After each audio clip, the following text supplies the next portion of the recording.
Hi everybody, we're back to offer recommendations for books, movies, music, and more that you can check out from the Carmel Clay Public Library. I'm Catherine and I'm joined today by Jane and Susan, and we have some great picks for you to add to your reading list. So Jane, why don't you get us kicked off and tell us all about what you've been reading? Sometimes I read to learn things that I have not and often hope not to ever experience. More or Less Maddie by Lisa Genova is one of those books. It's about a family whose daughter is diagnosed as having bipolar disorder. Maddie is in her freshman year at NYU, and like many freshmen, she is stressed out, trying to navigate schoolwork, exams, dorm life, making new friends, a recent breakup, and feeling like she doesn't measure up to her perfect older brother and sister. She gets so low that she goes on an antidepressant that for a short time makes her feel so good that she spirals into a terrifying mania. This mania culminates in her diagnosis of bipolar disorder. In her mania, she actually becomes a comedian, much to her family's horror. This story illuminates the complex effects bipolar disorder has on the affected person's identity, relationships, and life dreams. It also illustrates the effects on family members when a loved one is diagnosed with bipolar.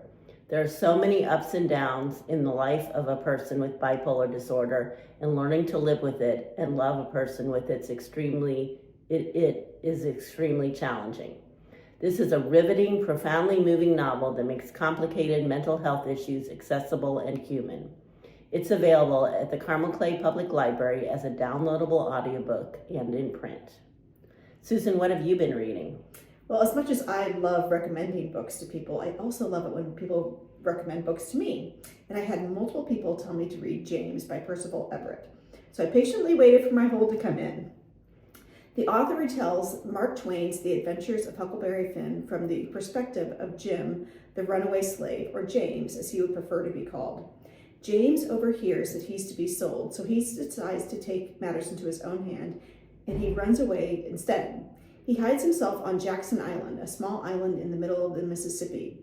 At the same time, Huckleberry Finn has faked his own death to escape his violent father, and he runs to the same place. James and Huck set out on an adventure down the Mississippi with the hope of freedom and plenty of obstacles in their path. The author does not shy away from the realities of James's fate, whether he lands in a so-called free state or not. The myriads of sordid characters that the pair meet are more than happy to take advantage of this vulnerable duo. This book is so beautifully written, I did not want to put it down. It's a very worthy recipient of the National Book Award for Fiction. Check out James by Percival Everett in print, ebook, or downloadable audiobook at the Carmel Clay Public Library. What about you, Catherine? Oh my goodness, I did read James as well, and that would be such a good book club pick if you're planning your picks for your club. Yeah. I read, we have three kind of heavy books here this month. I read The Strange Case of Jane O by Karen Thompson Walker. And in this book, Jane has just had a baby, and within the first year of life with her new baby as a single mom, she experiences a series of strange episodes, whether it's amnesia or premonitions, some hallucinations, and an inexplicable sense of dread, which many new mothers will tell you is kind of common.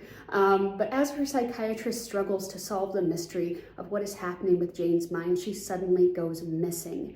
And a day later, she wakes up in the middle of a park in Brooklyn, kind of in a dissociative fugue state, and she has no idea what happened to her. The storyline is brilliant. This is a psychological thriller with a little sprinkle of sci-fi.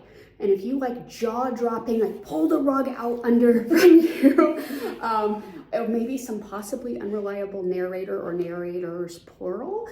Also, she's a librarian, so if you like books about librarians, you will want to check out The Strange Case of Karen O by Karen Thompson Walker. And on a sad note, this is Susan's last book chat with us, as she will be retiring at the end of February from the Carmel Clay Public Library. We want to wish Susan all the best in her retirement, and we want to thank her for all of the great recommendations that she's given us and all of our library patrons over the past 5 years. So good luck to Susan. We wish you well and happy reading. Keep reading. You guys keep reading too. So thank you so much, and Jane and I will see you all next month.